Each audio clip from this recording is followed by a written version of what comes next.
This unboxing is from Penguin Random House, and these are all new books going on sale soon on February 12th, just in time for Valentine's Day. And so let's take a look. It's actually full books, packed by Mark F. So thank you, Mark. So the first two is a set of board books by Petr Horecek. And looks like a series. He was sleeping with the flap, who was the biggest.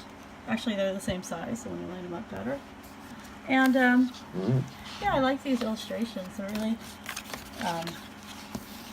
remind me a little bit of Eric Carle. And here we go with some flaps, nicely integrated into the illustrations as, you know, kind of camouflage, which is fun because a lot of times the flaps can be just more of a geometric shape. So this looks great. And then Who is the Biggest is another Lift the Flap book. And again, so here's a flaps where it's a little bit more of a shape. Although this one is the ostrich neck. And here follows the outline of the rabbit. So yeah, a lot of interesting creative ways to convey size.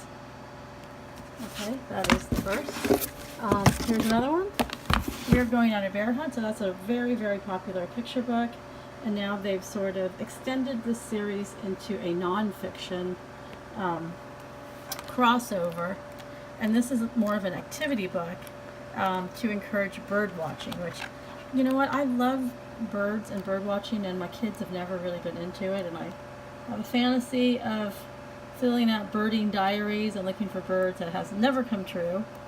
But this would be a really great book if you have a bird feeder or you're going on a hike or a walk with your kids, either on vacation or in your neighborhood.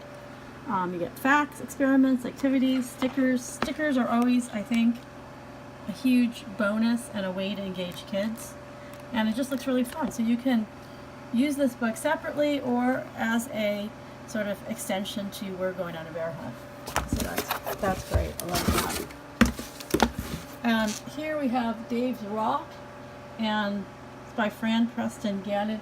I believe I got an earlier book about Dave's Cave, so it's definitely a prehistoric caveman series. Yeah, he's a caveman. And this is from Nosy Crow, an imprint of Candlewick. And sort of written in more of a, you know, primitive language. So that already builds in some humor.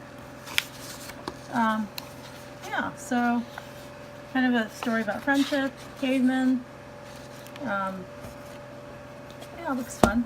I like the illustrations too. Alright, a few more. The Tall Man and the Small Mouse by Mara Bergman, illustrated by Birgitta Sif. And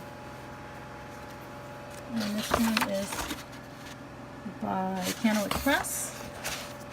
Looks kind of like a fairy tale, kind of like illustrations kind of convey a fairy tale-like story.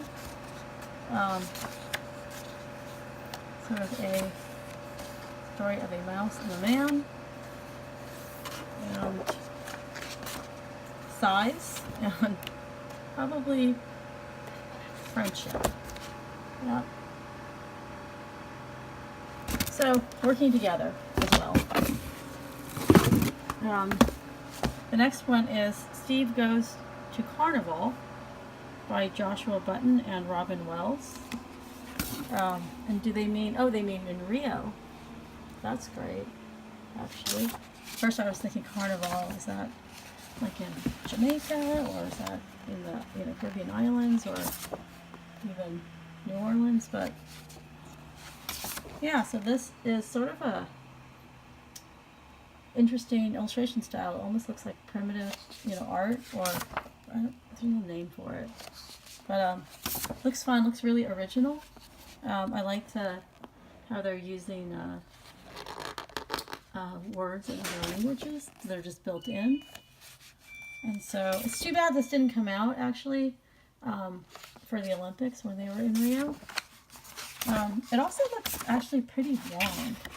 It's a lot longer than 26 pages or 32 pages for a picture book. So probably worth it when publisher goes a lot longer than the standard size. So I'm excited to read that and report back. All right, and the final book is Stardust. It is by Jeanne Willis, illustrated by Briony May Smith. It looks like a nighttime book about being, oh, so this is stars.